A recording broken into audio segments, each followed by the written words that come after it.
so we're live. Welcome back to the Magic Minds podcast. I'm Matt Burke. How are we all doing? How is January treating you? Have you got skinny? Have you joined the gym? Have you found a new you? Whatever you're doing, whatever you did, just be kind to yourself this time of the year. So on the show today, I have a cracking episode. I got the opportunity to interview Steve Orman. Steve Orman is a retired boxer, Irish champion. Cracking lad, absolutely brilliant. I've so much admiration for boxers, whether it's professionals, amateurs, you know, the discipline, the dedication, not just in the ring, but the life that they live outside the gym. So I'm always enamoured when I get to sit down and have the chat with a boxer. You know, his love for boxing as a kid, then it became a job for him, and I think now it's gone full circle. He really loves being back in the boxing. Well, he's never left it, but he's a coach and he's run Steve Orman Boxing Fitness, and his love really shone through in the interview, you know. As I say, he's coaching kids up in Coliseum Gym. So during the interview we talk about, you know, his journey through boxing, his inspirations, his commitment, the sacrifices that he has given to the sport, his journey, his joys, his love for the sport now. As I say, really shone through. So it was an absolutely cracking interview. Hopefully there'll be loads you can take away from it. So yeah, that's today's interview. As always, I'm going to thank Noel Riley from Rooney Media Graphics, Liberty Photos, and he's now part of the team. Great support to the team now as well. But he runs libertyphotos.ie. If you look for any photographs taken for bar mitzvahs, weddings, 24s, debs, or you just want a few selfies done around the gaff, give Liberty's Photos a shout. The girls from Shannon Hope Line, Mental Health Warriors, and to you, thanks very much for sticking with us. Hopefully you'll stay with us in 2020. And as always, yeah, please subscribe, check us out on iTunes, Facebook, all the social media, Twitter, we're all over the place. Support us, share our work, and mind your little self. If anything I'm going to say to you for 2020, mind your little self, and enjoy this interview. Bye-bye.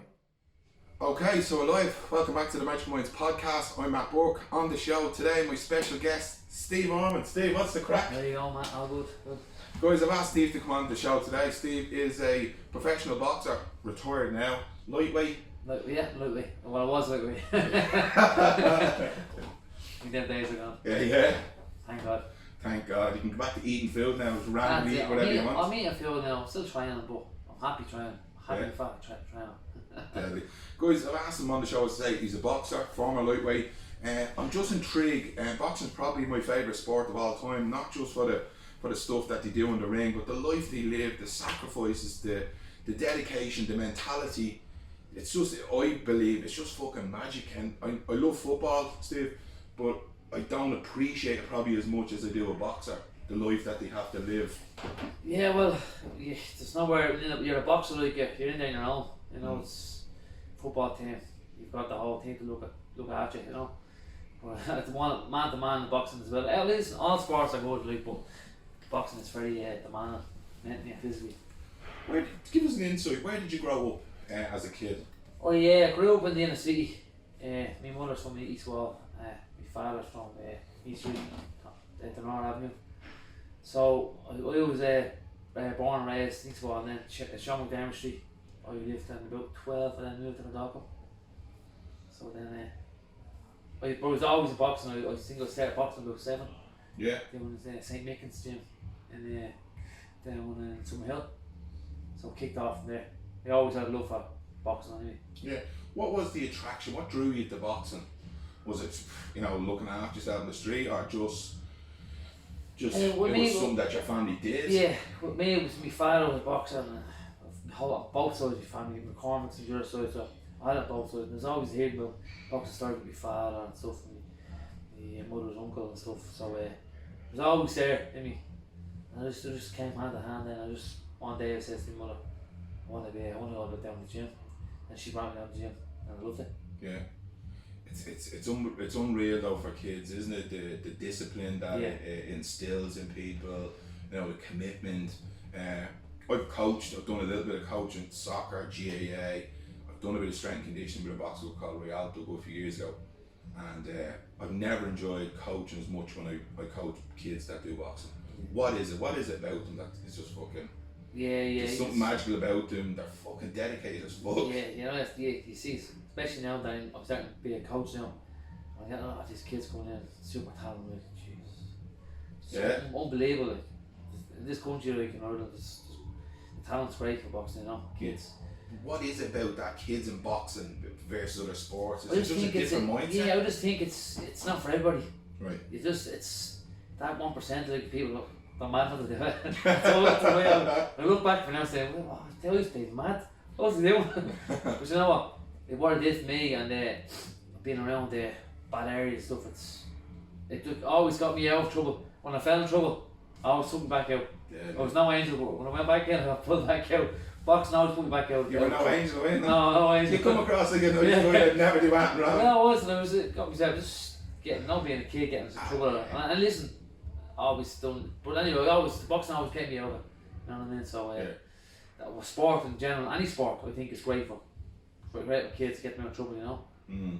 It's somewhere to go, isn't it? It's a safe place to participate. It's a social aspect, a psychological, physiological. Big You time. can exert a lot of energy in Yeah. any of these sports, and that's what Yeah, sometimes with handle kids, there's nothing to fucking do, is there? Deal, yeah. It's just self. It's exactly what it says there. It keeps the mind right, the body right, and you're around other people. So, Yeah. You know. And look, as we know ourselves, growing up, I were from a working class area, you were from a working class area. It attracts kids from that area, and there's generally not a lot to be doing in them No. areas, is there? No. There's two things doing, isn't it? Yeah. Good thing and the bad thing. The good thing of the bad thing, we won't talk too much about that. Yeah. Who were your inspirations growing up as a kid in boxing? Who did you look up to? Well, Bernard Dunn was because I knew Bernard. We used to watch Bernard Dunn. I was about 14. In the same gym together. And I was watching what he was doing. I always looked to him. His father trained me as well, so along with my uncle. So I was always around them and I watched what he did. And then I suppose Bernard was the one I always had an eye on, you know. Yeah, what was he like to watch I was training great. on day to day? Was Great, he learned me a lot because when I think he was 3-year-old me at the time, but he was like senior champion at 17 and I was 14 and he was bashing me in Spartan. Was he, yeah? Every time I'd get better, every week I'd get better and better and better. And only made me, do you know what I mean? Then he's seen it. Then Jesus, he's coming on. But he brought me on. Did he? Yeah, he did, brought me on a lot. And did he give you words of encouragement? Yeah, he said in an interview, he said one time he was the next senior champion, because I was the same weight as him, coming up as Stephen Arm, and it kind of got me out there, you know, and then I ended up winning the same title then a few years later. Really? So yeah, I think that now for me now really he learned me a lot from the bastions and the ring. And then I got to my level, then I got up then, you know. Yeah. But so it was good, you know. Deadly, and it's lovely to hear that he gave you words of encouragement Oh, big and looked time, yeah.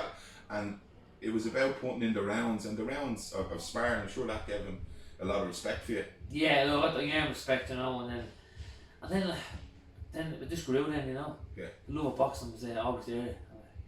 I think back now. I'm glad I'm not taking smacks anymore. Yeah. But you just then I remember like being prepared to die in the ring for fights and all. That extreme. What is that? Can you tap into what that was? I was just so one track mind when I was doing it. It was so Kill or be killed? yeah, that's where I was then. In the last few years I was saying to you a while ago. Yeah. That wasn't there anymore. Yeah. I loved it, boys. Like, no, that wasn't. You didn't exactly pinpoint what you love. You loved the physicality of it. You loved Yeah. the exercise part, but the actual. Sparring and all, cause injuries and stuff and all. That's. I think back now, and I'm kind of glad that way as well. That I see a lot of fighters, ex champs and all, and they still want to get in the ring fight. Like, no way. I've done all that. I don't want to be back in the ring. I'm not getting paid for anymore. Do you know what I mean? It's a hard game to do. Yeah, absolutely. Looking back then, joining the dots, what would you reckon? What failures have been your greatest teacher, do you think, or perceived failures would you think have been your greatest teacher? Yeah, well, in the boxing aspect, it was Yeah. when I fought Terry Flanagan. Yeah. And I got disqualified. That was the next one was a big one then for he went on and became a world champion. Yeah. Suppose that I learned a lot from that, you know, and that was back to anger, getting frustrated in the ring, not getting my own way. It happened to me as a kid.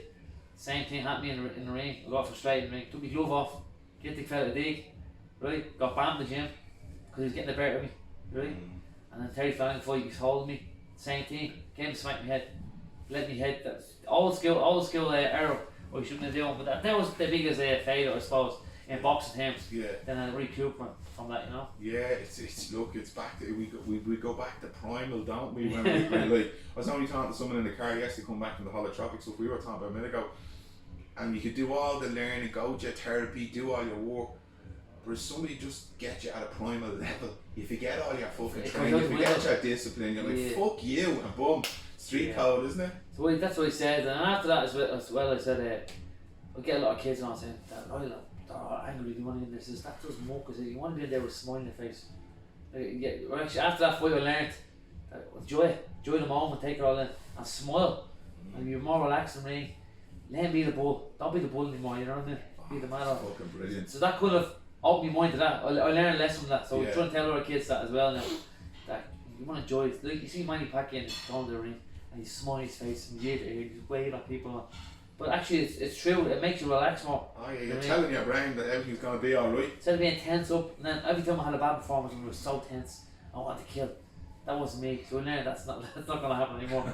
So little, have a smiley face. I get a few black eyes. I would have a smiley face. Enjoy the moment. Yeah, like, you know yourself, Steve.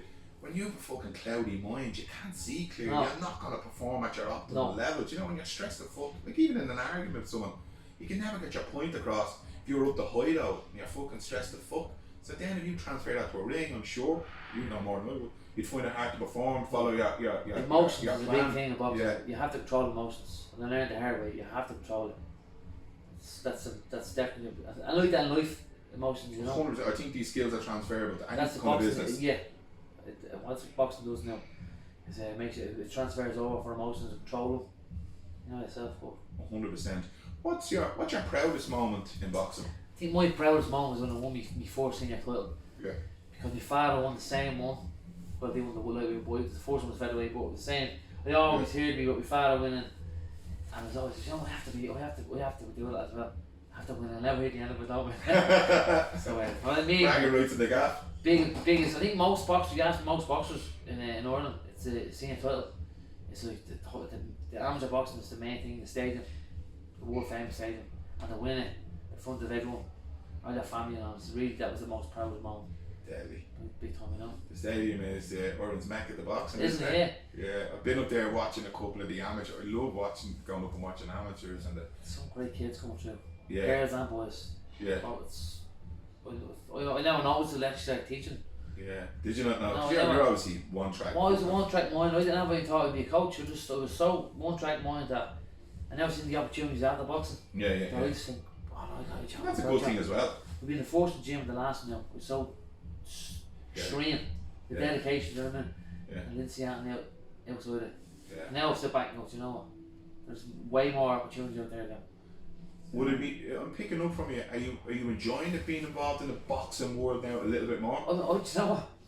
When he says that, I enjoy it way more. I said the last I 4 see years. that in your face. The last 4 years of boxing, I couldn't even tell you who champion was in the boxing. I didn't watch it anymore. Yeah, I didn't watch it. I was just That's I mad. was just in it every day with a job. Again, I got out, put everything into it, and go home. Yeah, So we didn't watch who the champions are. Didn't even like boxing anymore. Now I love it. Love sitting back and watching fights again. Because I'm not doing it anymore. fucking But I'm brilliant. team coaching now. So I'm like, like we had Pete Taylor here. Yeah, Right, and bouncing off Pete as well. Because Pete's a great coach. And like every coach has their own little thing, different thing. Yeah. But as Pete's an open mind. We all work off each other, learn off each oh, other. shared learning. I'd So- take borrow and steal off of Yeah, so that's what I'm learning. So working off each other, and so it's great to have that around. Watching, so 100%. I'm watching fights. I'm looking enjoying forward. it again. I'm looking forward to watching fights this weekend. I've never done that since a kid. So it's mad how things work out. Ah, deadly. Looking back at your career, what advice would you give your old self? And have you got any regrets? Well, when it comes to regrets, I've no regrets when it comes to training because Yeah. I put everything into it. And that's what I've been put my hands to, put everything into it. The only thing people say to me, you could have, would have. No. But it's not like we tried. A lot of people you hear how people say they could have, would have, people who thrown all away, went down to drink or really put everything The into pubs it. in Ireland full Yeah. of potential. Yeah, you know, the Potential burst full. out with tenders. Yeah, fuck You know, off. father was one of them. Yeah, Right, fuck off. but I said that's one thing I didn't want to be known as because I put everything into it. When I got a fight, I was extreme. So I've no regrets when it comes to that. I put everything in. Now people say bad luck in your career, okay, but what I've learned and what I've put into myself training, I'm going to turn into coaching. I'm going to turn into life as well. I'm going to be successful in life. That's just only a small part of your Yeah, life. that's only a stepping stone to what Me looking from the outside in, I would regard you, and still do, as a successful boxer, successful Irish athlete. Yeah. Apparently, if you don't make the fucking higher echelons of fucking these things, you're not successful. Yeah, do you know what? Fuck off. No, that's why it's only in my mind. Other people say, "Oh, you're actually very successful." Like, but in my mind, like that's why I put myself down. I said, "No, I want to be." Well, anyway, now I look back. Now it is. I done okay, right, you know. Okay, I remember talking to a guy on the podcast, and Steve, he's an actor in Fair City. I can't remember his fucking name. Steve Gunn. And I was saying to him about, you know, lads playing in pubs and, you know, and they're waiting to make it. And he said to me, they've already made it. They're doing what they love doing. They're playing in a pub. And I went, you know what, you're fucking dead right. Yeah. I don't mean to be disrespectful. I just never saw it like that. Yeah. Now I go, they're loving fucking what they do. They're in a ring, they're boxing, amateur boxing, white collar. If you're doing it, fucking Enjoy the moment. That's what we started. The last few years we started enjoying the moment, taking it all in. I never did that. It's always going to the next one, going to the next one. I have to get up there. But now I'm just enjoying it. I'm just taking everything in. What was a typical camp like for you? Give us a little insight to that. Like as in the weight cut, the training, the nutrition, It's mad the because psychology. I was always in the gym, so Yeah. it wasn't like you're gonna get in it. I used to love it. The only thing with the weight part was the worst. The only thing was about being in the camp or not being in the camp was it would be weight. Yeah. Cause it was in camp or out camp. Out camp would be training hard, but it'd be heavier. In camp would be training hard, but it'd be a little bit lighter. I was always, I don't know, even weight was the worst for me. But I got it anyway. I got it down, but that was the diet part was horrible for me. So what will you do going forward now? You're coaching or prepping fighters for comp. Will you make sure they stay on point? Well, I'm not there. I'm at the moment just coach anyone at the moment. I'm not gonna get into the. I got offered a few times to train pro fighters now, but I'm not gonna do that yet. I'm gonna just train everybody now. Train kids, girls, boys, and enjoy it all. And then a few years, and I'll go down that route. Really, yeah. And then go full because that's a lot. There was a lot of dedication. It's like being a fighter all over again. Oh, right. You know what I mean? That's another step up in business. Why do you? Yeah. Now I'm going to build up my own thing to Stephen Norman Boxing Fitness first. Yeah. And then look at that down a few years down the road. Give us an insight to some of the sacrifices that you have, because that's the one thing I really admire about the boxing. It's a lonely sport. There's a lot of unseen sacrifices to it. You think of it, it's not natural for a man or a girl to go in and train to fight someone else who wants to kill it. So you think about it, it's not natural. So it's a lot of mental things, like your physical. Obviously, you're training every 3 times a day, twice 3 times a day, and then you're not going out with your friends the weekends. And then you're with your missus and you can't eat certain food, and you're not going out because. So she's like, oh, I won't go out too, and you're not going out, and it's hard to find in the kids, and you're always out boxing. So it's a lot of dedication that way, and then you have to get in and fight this fella. Then you got little tricks in your mind, start playing your mind, come up to the fight. You got to control your mind. They're always on. Always on. So like it's not like 9 to 5. You check out, leave you. You're No. the fucking annoying. I thought that. I used to say that. That's why I don't watch boxing. But it's then you're gonna go home. You're constantly in the fight.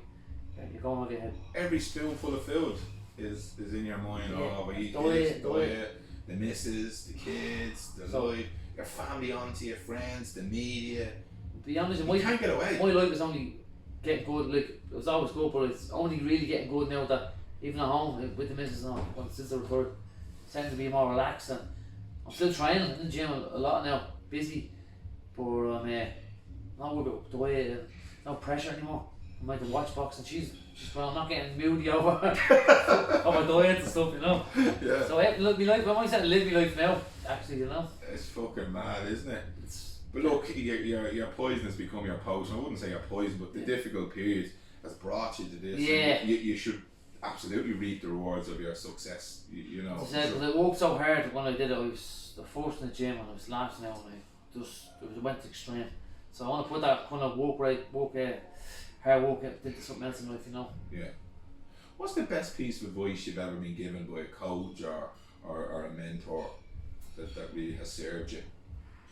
A few things, but I remember once I said when me old coach Pascal Collins starting off, I used to think about 3 or 4 steps ahead in the ring.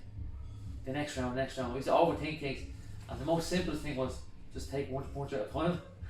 The most simplest thing was one that I thought was really good because we weren't worried about the 3 rounds next or the first 10 round fight. It was nice to take one punch at a time. And that's what Pascal said to you. That was it. One of many things of people. That's comes to your head straight away, you know. Yeah. I interviewed him for the podcast. He's a good skin, isn't Yeah, you can talk, can't you? Oh, fucking hell. He's like your brother, you can talk. I had his brother as well on the podcast, Mick. I have Mick. Yeah. Mick is great. I went up there one day and just getting ready to interview Pascal. Spike was up there and a few of the boys, Craig, and Mick came in and we got talking, and in a couple of seconds we got into this deep, profound conversation. I was like, this fella is mad as a bush.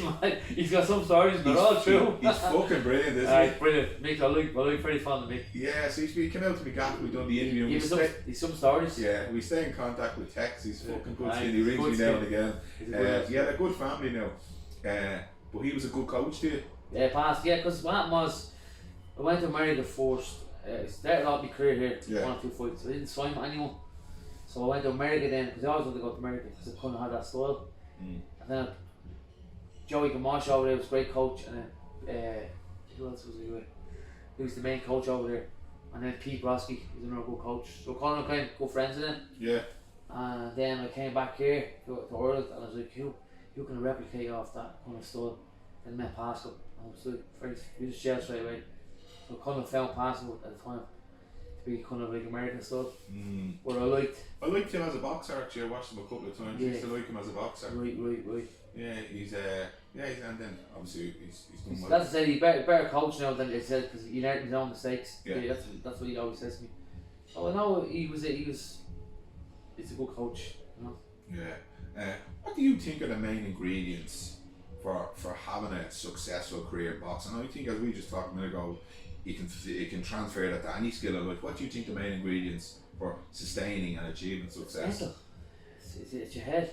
Yeah. You know, it's staying out of it. Staying out of it. Exactly. I started getting into the mental part of it with Alan Hardy. Actually, still in contact with. He's Sports psychologist. Yeah, sport. He when I started getting fights, started getting bigger. He started doing little things with his mind and all. It was very good. I'm still taking on life today. You know, visualization. Yeah. Big thing. I love it. I love going through fights and I'll be like, see, like when I fought 30 matches. See it, believe it, do it. When I fought 30 matches, the same thing. God, actually, when I was reading through your record, went to Liverpool and we played. We had the whole thing played out. He says before we get there, you're gonna walk at the ring and they're gonna be booing you, gonna need spitting you, and they were doing everything with that. Fuckers. And the more you're doing that, you're gonna start smiling more and rising up to the occasion. And we put a song on. We had a song played, what we were gonna play, and every time we went out, even when we put the gloves on, I got a you doing this thing going. We put the gloves on. Oh, hold on, just let the fucking stop it, bastard. What happened there? You fucker. Come on, go ahead. So we're back to So Alan Hardy, we're the sports psychologist for the Dirty Matches fight. Yeah. So we put my gloves on. We went through it. We get a surge of energy through my arms, just by going to physical education. And then as I went there, I'd smile more, relax more. Everything what happened played out perfect. All going through my mind, going twice a week. So I'm a big believer in sports psychologist and the mental aspect of it, you know. Fucking brilliant. Oh, let me just stop that. It's gonna save that. I don't know what fucking happened to it. I must have pressed that and I was checking the sound. Fucker. Export.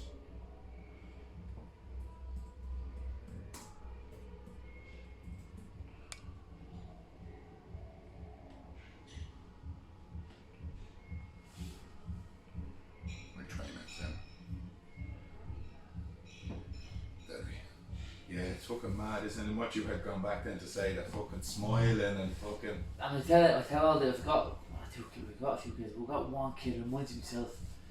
He's when he's there, he just works so hard. He's extreme. He wants to train more. He's inspired by our kids. He's smiling his face. He loves it. Yeah. We're trying to have them smile more. You know, he'd have 3 defeats, one after another, and he's the next day back training. Now, they're all close fights, but you can just see him just progressing and just blossoming. But he starts to relax more, you know. Yeah, it's fucking mad, isn't it?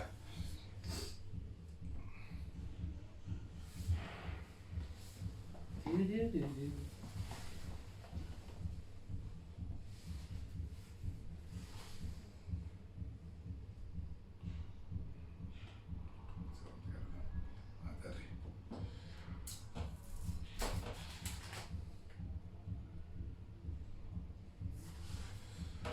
Steve, what's your philosophy now as a coach? What's your principles, beliefs now as a coach? Well, first of all, this is like a new career for me altogether. Coaching, I'm learning off everyone, you know. Yeah. Different coaches have different things, and I'm learning as we go. But just have fun with it. Like, for being, I find I'm gonna transfer over. I'm gonna have fun with it. I'm gonna tell the kids at training just to lighten up and enjoy the moment, enjoy the training. You have to smile in the face, have passion. Passion is gonna get you a long way in boxing, you know. It's funny you say that. I've heard in interviews I've ever went for, any interviews I've ever been part of in my job, passion comes through.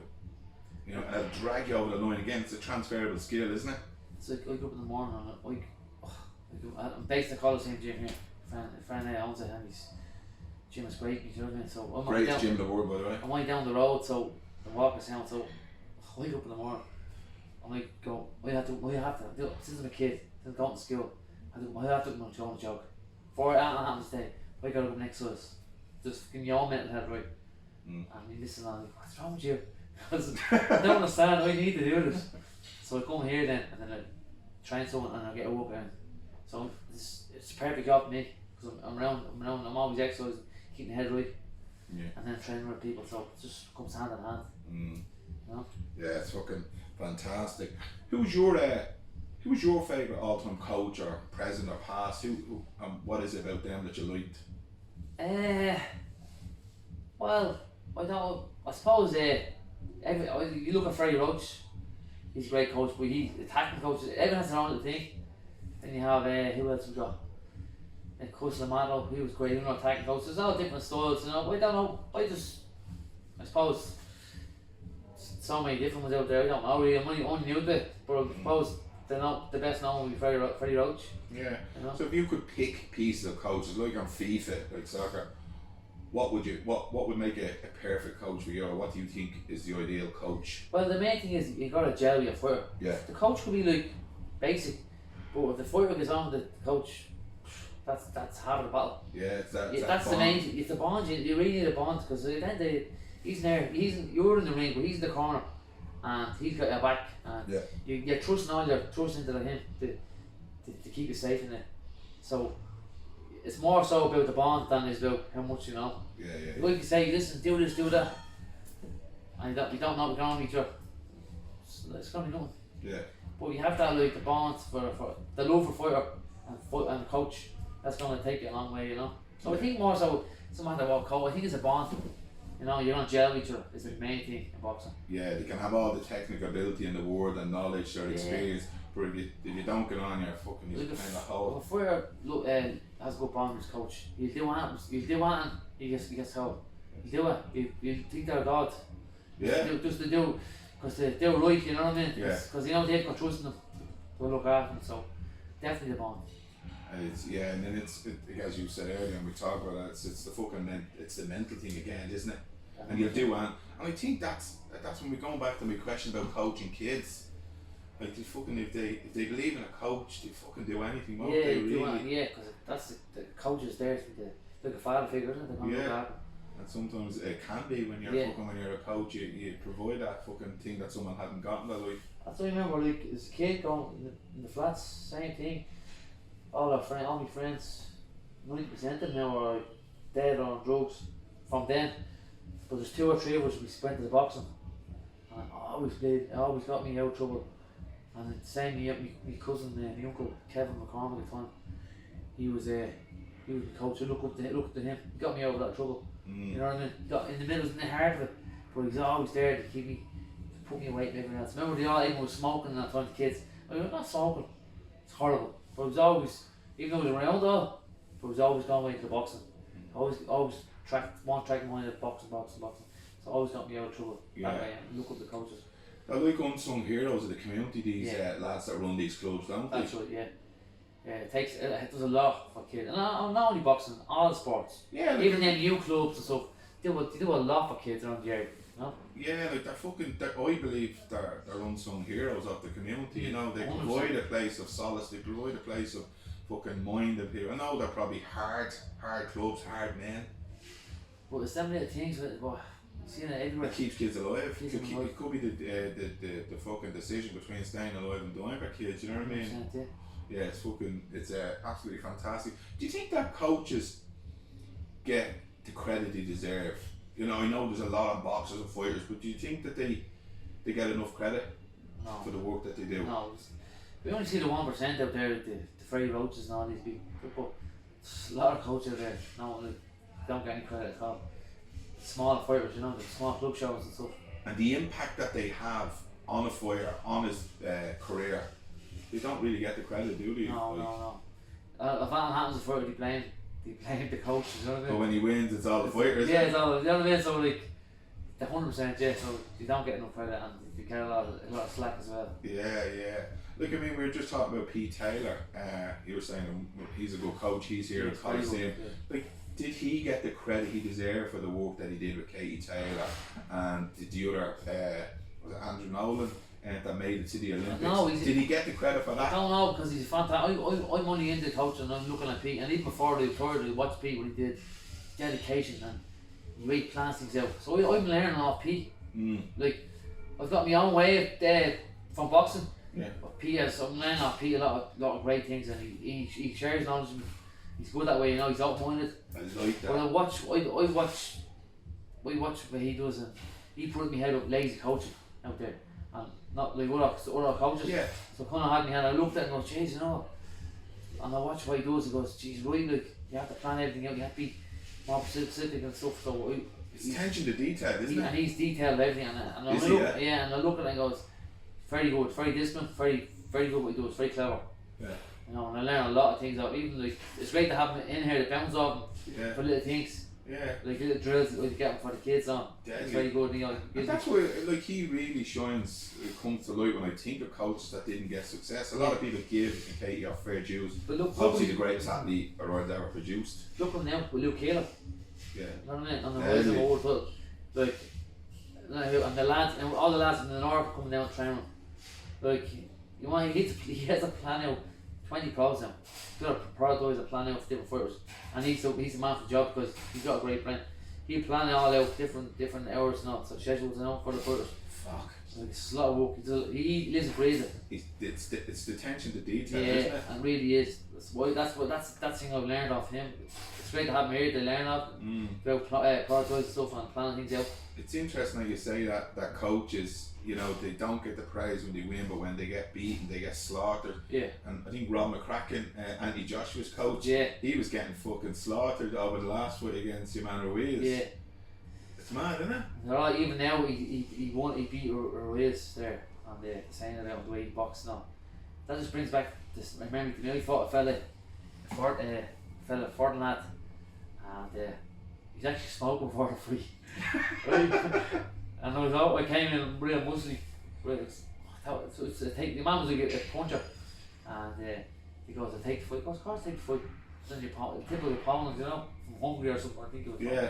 I went down, hit me a right hand in the temple, boom, blackout. Right. Now the fight went on. I can't remember after round one, and got a body shot. Right, the fight was over. I couldn't believe that he beat me. Right, it was killing me. Anyway, NTK got the rematch run, and the same thing when I fought him. I just ran. I fought for 8 rounds instead of 6, so I ran around the ring, hitting them, holding them. Just all I wanted to do was just to get in there and beat him. Didn't care why to beat him. So mentally, I thought it was a mental thing to me. Then I beat him. That was all. That was gone then. That was back to normal. Yeah. So I look at Anthony Joshua the way he done that with that guy, Reyes or something. Same thing. He beat him. Yeah. But he didn't care how he burned him. He was once he burned him for his own mental health. Just to get that little thing out of the way. Yeah. And now after me seeing no more relaxed next week, I'd say. Yeah, definitely. And it's funny, Packy put a good post up on Twitter there about it. You know, intrinsically, Anthony Joshua went in there, he had one job to do, went to 12 rounds, and then he done extrinsic for Ruiz. Yeah, I'm not going to say that Yeah, extrinsic. Anthony Yaman Ruiz, he just was living the life, the fame, Yeah. so didn't train as hard and got beaten. Anthony Josh, super professional, went in there because everyone would win and knock him out. That would have been the thing to do, wouldn't it? The fat Mexican came back and came more far. He got bigger, didn't he? Bigger, yeah. Did you watch it? I didn't see the fight. Did I you watched watch it, it? yeah, I watched it, and then I watched it. I had him on a race. I thought you would have won, thinking that Anthony Joshua meant he was gone, you know. Yeah. But obviously not. But I was just watching his father, his father, saying that he didn't have to. He went out like a celebrity.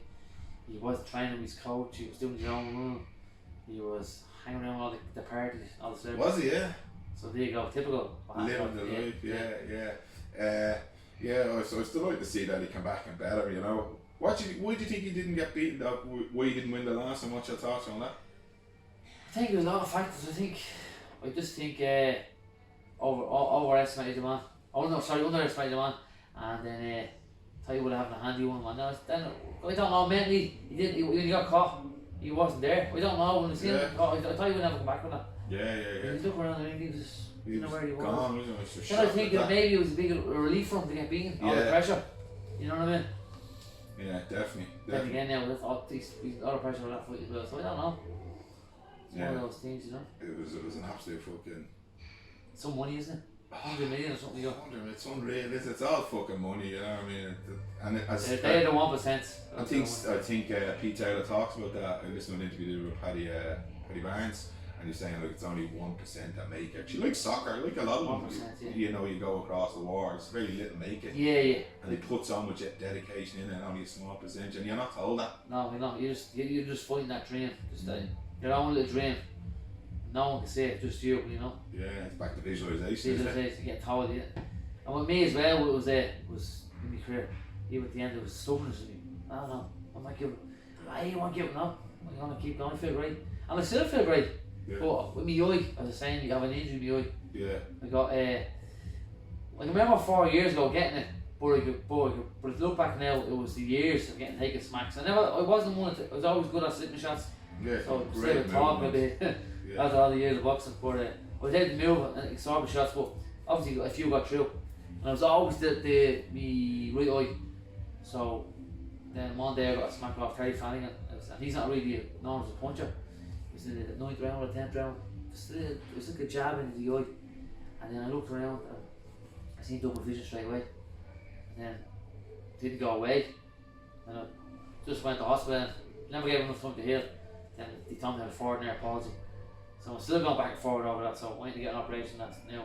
Wow. But with that and all, seeing double vision, can't drive over and stuff, I'm saying, I'm not doing this anymore. I have a little girl then at home as well. Yeah.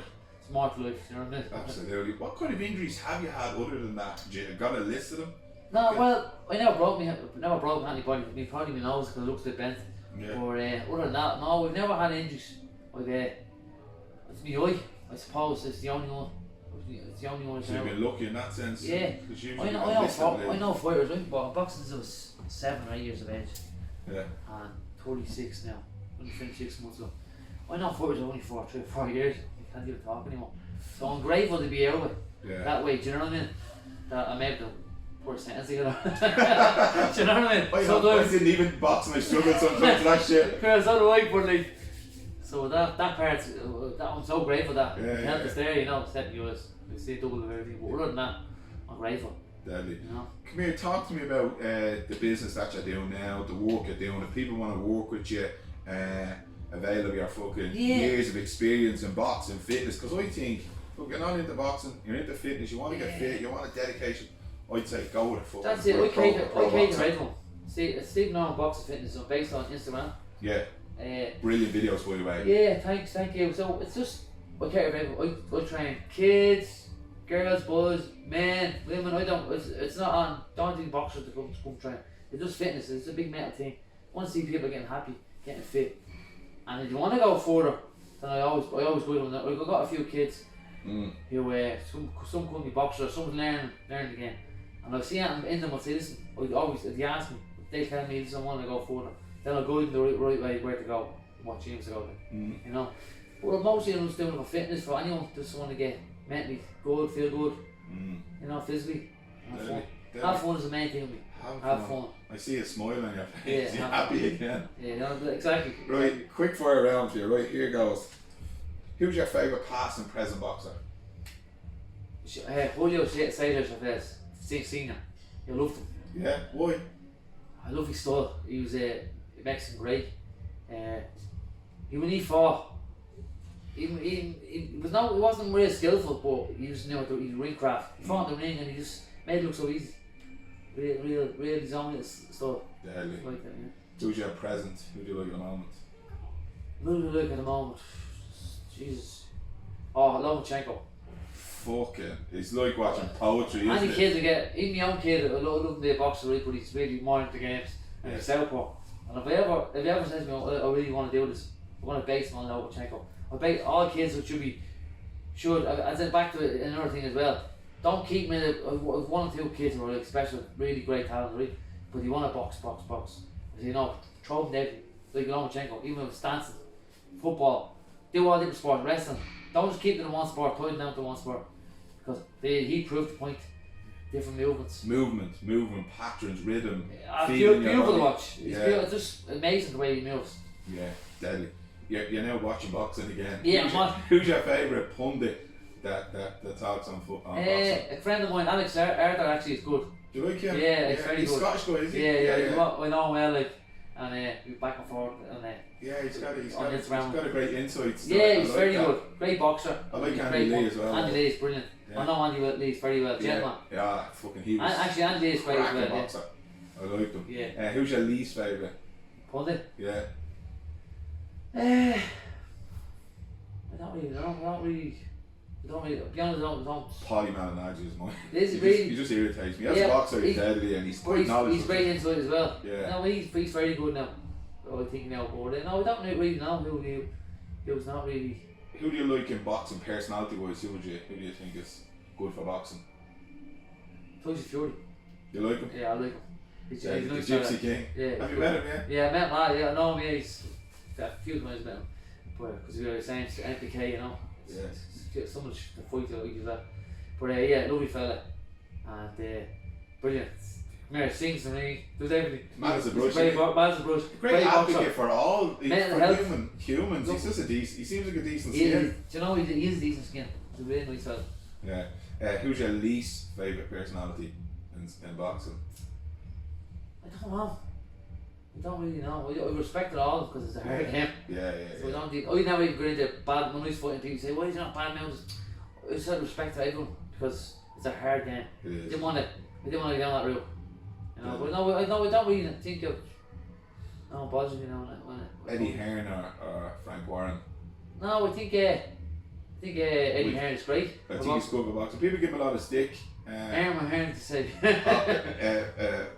Eddie Hearn or Frank Warren, sorry. Frank Gordon, I know Frank because Frank was his promoter. Yeah. No, but Promoters get a lot of stick though, no, don't it's they? like, yeah, like when people are blame Frank Gordon and things in my career, but no, with me it was just I should have had an NTK with me earlier in my career. That's what I regret. They're But doing serious work for they doing a boxing lot for world, me. aren't they? Yeah, they were very good for me because they got the power and you're not the B fighter anymore, you're the A fighter. So when I was going out to fight with Frank Gordon, I was fighting his fighters. Even though I was his fighter there, but it was ours, let's be honest. Yeah. I was fighting, so I was putting I used to be fighter, you know, I wasn't the A fighter. You're used to coming over, you're getting told the wrong dates. All his fighters, the English fighters, Frank Gordon, I fought against, all have all the dates on, they knew when they're going to fight. I never know till a few weeks before. So with that part, I would have had an NTK. If I had them behind me, I would have had a better career. Yeah, I like when MTK, do we invest a lot of money in boxing or They look after all the fights. When I lost my fights, they were there to need more. What do you? Yeah, that really worked. Fucking Yeah, brilliant, really worked. isn't it? Very good, you know. So they don't get enough. They don't get enough. They get a lot of stick, you know. But they're very good for the fighters. Yeah, Very good. Look, I don't think boxing gets the credit it deserves in Ireland. You know, with the likes of Katie Taylor, the likes of you, the likes of Bernard Dunn, successful across the world, world titles, you fucking success. And they don't get back, don't get airtime in RTE, don't get All-man sport, isn't it? Yeah, Let's working be honest. class. Yeah. working class sports. You want to see hockey and shit, and all these things. Yeah, it's tennis or Tennis. or The whole cricket. call it. Cricket gets a lot of Cricket, attention yeah. when the Ireland team went to the World Cup or something. But boxing, I just can't believe, you know, Katie Taylor, what she done, you know, the Olympics. Katie Taylor is amazing. And Best athlete ever come out. I think so. What a real would do. And making she sound, make it better. Do you know what I mean? She's no egos with her. She just goes out talking, She's right? a decent human being, isn't she? Talk shit, just get this by side one. Just box the head off. You know? Come here. What's the one thing you'd like people to take away from this interview after listening to you? Just stay positive. You know what I mean? As it says, I got told by Alan Early, he's right. All the successful people have a dip. He says, but it's how you get back out of the dip.